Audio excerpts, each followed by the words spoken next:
Now, we've reported on Norfolk PC Karl Warren in the past 2 days, and previously as he had faced a misconduct hearing for being involved in a hit and run incident whereby he hit the back of a civilian's car and simply drove off.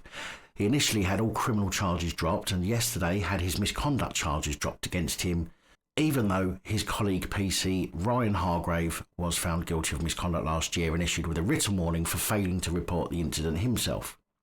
Warren managed to get away with his actions due to claiming transient global amnesia. And if you want to know more about that, then see yesterday's video linked up here. Well, it actually turns out that PC Karl Warren had already been diagnosed with a so-called neurological condition when he allegedly suffered a loss of memory whilst on duty back in 2012. The misconduct panel yesterday deemed that lack of evidence was enough to prove that he did in fact suffer from transient global amnesia, as TGA can't actually be diagnosed, and the only way to determine if someone has it is by eliminating all other reasons for the loss of memory. Now, if it's not bad enough that he managed to get away with criminal charges initially and then a gross misconduct hearing, even though we would almost certainly be seeing the sharp end of a careless driving stick, it turns out that Norfolk Police Chief Constable Paul Sanford allowed Warren to retain his police driving licence as part of the roads policing team and his firearm, as he was also firearms trained. Great. I mean, what could possibly go wrong with a copper who suffers amnesia carrying a gun? In an interview with BBC Radio Norfolk, Chief Constable Sanford defended his decision to allow Warren to remain as a firearms officer, saying that no changes were needed to avoid similar incidents in the future and that the crash could not have been predicted. Well, that right there is the very reason things should change. I mean, manslaughter could possibly not be predicted, but you can bet your ass if someone did kill another and it wasn't planned or predicted, you would still not get away with it scot-free in most cases and wouldn't be allowed to carry a weapon or hold a gun licence, at least for some amount of time. Especially as this is now the second time it's occurred, which would indicate that he is prone to having these so-called attacks. In fact, I would like to know what PC Warren was doing at the time of his previous alleged transient global amnesia episode. Was it another car collision? Was it during an arrest and he forgot he assaulted a member of the public? I think these are important bits of information that need to be known. You can also bet your ass that police will contact DVLA on your behalf and tell them that you're not fit to drive if you had something similar or the same and you were caught driving. In fact, I know of police calling the DVLA to tell them that someone has sleep apnea in order to try and get their licence revoked, out of spite. But one of their own? Nah, we'll just let them keep on driving and carrying a gun.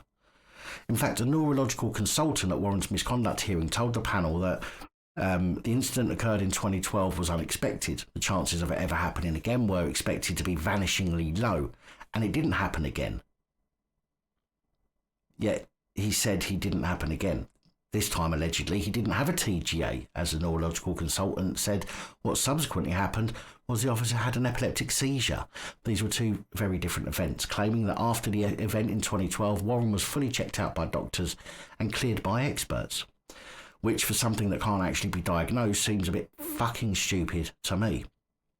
Chief Constable Sanford said in his interview that all firearms officers undergo regular medical checks to make sure that they're fit to carry weapons and drive high-powered response vehicles, which is great for an ailment that can't be diagnosed. He said despite this case, he saw no need to change force regulations or policy over how it undertakes fitness checks on firearms officers, which are already strong and robust, and that the epileptic episode that the officer had could not have been predicted. Now, even if he did have an epileptic seizure this time, his colleague told him about the incident, but he still failed to act and report it after the alleged seizure, which in itself is still a misconduct matter.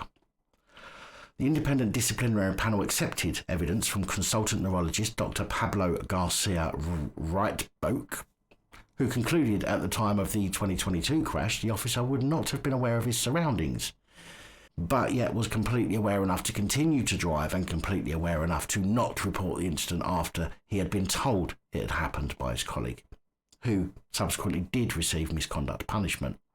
Also, surprisingly, during a misconduct investigation, it emerged that a video recording of PC Warren first being questioned about the collision, during which he said he had no recollection of it, was not saved after it was marked as non-evidential.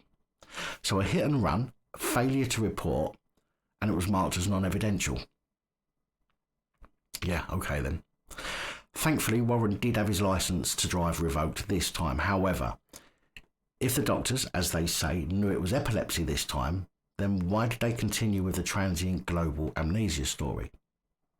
Anyone carrying a weapon or driving, especially as a rapid response driver, should not be allowed to carry or drive after having a cognitive incident. And the police need to remember, as they would be all too willing to tell us, the old quote by Dr. Carl Sagan: if there is lack of evidence of presence of a thing, does not always conclude to the absence of that thing totally.